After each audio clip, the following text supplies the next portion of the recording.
Ekene m unu, daalụnụ. Taa mma ewetela unu kọntrị ndị dị na Middle East. A na-akpọfa Middle East. Onwe ejenti si unu na o nwee visa ebe ahụ, si na ya gaba ebe ahụ. Ọ nọkwa na be anyị Naija, tanda were ikie tado n'oche wee na-agwa unu na enwe visa n'elu na ọ dị mma. Unu na-aga unu agasikwa n'ebe ahụ chaa chaa chaa, maka anụjugo m ntị ihe eji ndị be anyị eme ka ohu. Ndị be anyị na-agba ohu, ndị bara ebe ahụ na-ebe akwa, ọlụ adịrọ. Ndị jisi ike nweta ọlụ, ọ bụ ọlụ ohu kafa na-alụ ebe ahụ. Ịmara ihe bụ ohu, chekwenu. Ọ bụrụ na akọrọla unu ama mma na ebe ahụ adịrọ mma. Ndị na-akpọ isi n'ala, unu na fe enwere ofu kọlchọ ka unu na-eje akpuchi ike nsi. Obodo ọbụla na-akpụ isi n'ala, ọ dịrọ mma ojije. Unu agazi n'ebe ahụ. Ejenti si na hey, nke a na-aga nke a na-aga, o wee kpọọlụ gị Saudi Arabia, si anya gaba ebe ahụ. Ọ kpọọlụ gị Lebanon, si anya gaba ebe ahụ. Ọ kpọọlụ gị United Arab Emirates, si anya gaba ebe ahụ. Ọ kpọọlụ gị Oman, si anya nwa gaba ebe ahụ. Ọ kpọọlụ gị Egypt, si anya nwa gaba ebe ahụ. Ọ kpọọlụ gị Kuwait, si anya nwa gaba ebe ahụ. Ọ kpọọlụ gị Cyprus, si nyanwa gaba ebe ahụ. Ọ kpọọlụ gị Qatar, si gị na visa dị, si nyanwa gaba ebe ahụ. Ma Dubai, si nyanwa gaba ebe ahụ. Ịma ihe m ji agwa unu, nyanwa gaa ebe ahụ. Ọ nọkwa na tado ike n'oche, si gị na ọ dị mma, ghọgbuchee gị, si gị gaba ebe ahụ. Ma Kajestan, si anya gaba ebe ahụ. Ọ kafa si aghọgbugheli ụmụ mmadụ. Emechaa a ga-akọrọ unu akụkọ maka nwanne anyị nwoke gaa Dubai. WhatsApp m mebiri emebi mgbe ọ dị mma. O nwere ọbịago ka onye bụ akụkọ voice cha anya in tupu WhatsApp emebie. Mana ọ dị mma kịta m meje wepụta onu mmiri okwu ya ma ka esi ghọgbuo onye si anya gaba na onwe ndị ga-abịa chelie n'airport. Ka esi ghọgbuchee enyi ma meelie adịgboroja visa o wee gaba Dubai. Ọlụ adịrị ebe ahụ. Ndị bala ebe ahụ na-ebe isife anyafa. Ọ bụ sọfa bụ ndị na-abata n'inbox na-ebe akwa. Ọ dịrọ mma ka ije nje na-abụ. Ị ga-eje ije jụba ajụjụ jụsibe ike tupu ịzọnye ije.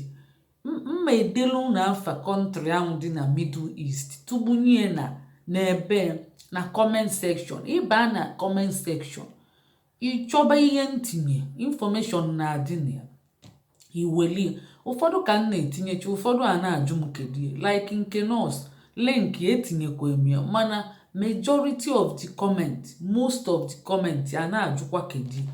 Unu amara achọta ihe na comment section. Onye amara ya o jụọ mmadụ, iji jụọ onye nọ gị nso. Etinyegolu unu ihe si unu welie. Nekwenu ya na email unu ji ga-etinyebe ọlụ ndị nọọsụ. Ọ bụrụ ọlụ ọbụla nọ nke ndị nọọsụ, maka ụmụ ike nke ndị kiara dapụta ntụpụtakwa, nke ndị ọbụla dapụta ntụpụta. Onye wekwelie ọ bụrụ caregiver ma ọ bụ support worker, iwelie tinye fa ga-akwa tụpụrụ gị ọnụ. Ọkwa ndị nọọsụ ka a si fa welie tinyebe, mwelie tinye na comment section. Ndị niile bata na comment section, ndị makwa nke ekwe na-akụ ewegoli ete. Ndị ụfọdụ unu na-agụrụ ihe ọfụma, ndị ihe tụbunye na comment section. Ịgụrụ ya kokokokoko, gụọ onye gụdelu onye ana, gụrụ onye n'isi luo ebe ahụ asị thanks. Ịgụkwa ya second time, gụọ onye ugboro ite, onye bụ na ịmali ya. Maka na ọ na-ewekwe n'iwe ma itinyechi ihe a na-asịkwa gị kedu. Ịmara achọ ihe na comment section. Ọ bụrụ na ị mara achọ ihe na comment section, ilu iklik ebe ede comment ma iklik enye ebe ahụ onwe ihe dịka v, iklik kwe ihe dịka v ahụ dịrị ọ dị obere, iklik enye is true. Onye gị option ọ sị gị new comment ka ị chọọ ka all comment ka relevant comment. Ị asị ya newest comment, iwelie gaba na ịgacha na ịchọtara ihe ị na-achọ, ịbịakwa iklik ya isi ya all comments. O wekweli gị gaba ịchọba ifu nke Igbo Anyi Abia tinye, iklik enye ifu ndị na-reply ya, iklik enye. Ya bụ ndị be anyị, biko ka anyị ghara ịgazi ngafio onye maa na ọgago Dubai ahụ maọbụ ebe niile mkpọrọ afa Saudi Arabia, Lebanon, United Arab Emirates, nya Dubai, nya ma Oman, ma Egypt, ma Kuwait, ma Cyprus, ma Bahrain, ma Qatar. Onye mara ebe ọbụla ị nọ kịta ide experience gị, ide ma ọ dị mma ma ọ dị njọ, ka unu fụzie ihe m na-akọrọ unu na ndị be anyị na-ebe isife anyafe imife ọkwa onye spendicha akata mkpa ego gaba aghọgbu onye.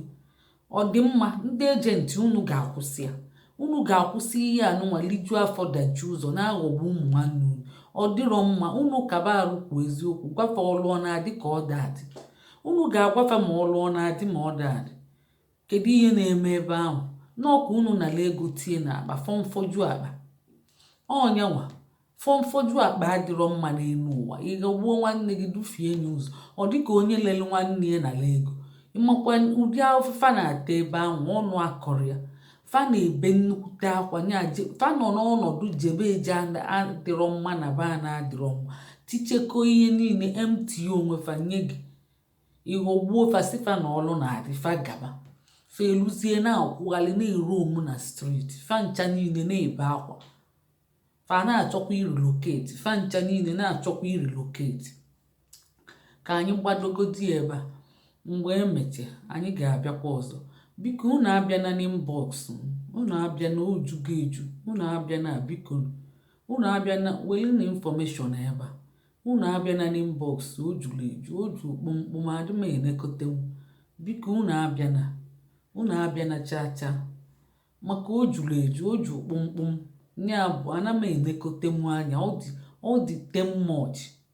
Ya ka m jisi ọ bụrụ na isi na onwe ihe dị gị mkpa, ọ dịzie gị oke mkpa ịchọ ịbata inbox, ihe ị ga-emezi bụ ije sọskraịbụ ọla anyị na YouTube anyị. Ịsọskraịbụ screenshot ịtụbata na inbox, ijubazie ajụjụ gị. Mba, buru ụzọ jụọ ihe ịchọ ịjụ, maọbụ request gị, maọbụ akụkọ ịchọ ịkọ, maọbụ ịmaga ihe dị gị mkpa. Buru ụzọ dechie enye ijezie sọskraịbụ screenshot tinye, buru ụzọ dee ihe dị gị mkpa. Ma ọ bụrụ na ị chọọ ịbata inbox, mana ịbata, ọ bụrụ na imeri anyị ama nsakwa gị andị ọ ga na-ewe anyị iwe. Anyị achọrọ ka mmadụ na-abata, anyị na-enye right information ebe wee nyona ahụ. Ọ bụrụ Igbo ka m na-asụ, Igbo ka anyị na-asụ, anyị ji epromotu onwe anyị. Biko na Igbo ka anyị na-asụ, anyị na-epromote Igbo language and culture. Bịanụ ka anyị promote bụ onwe anyị. Ndewonu, ka emesịa.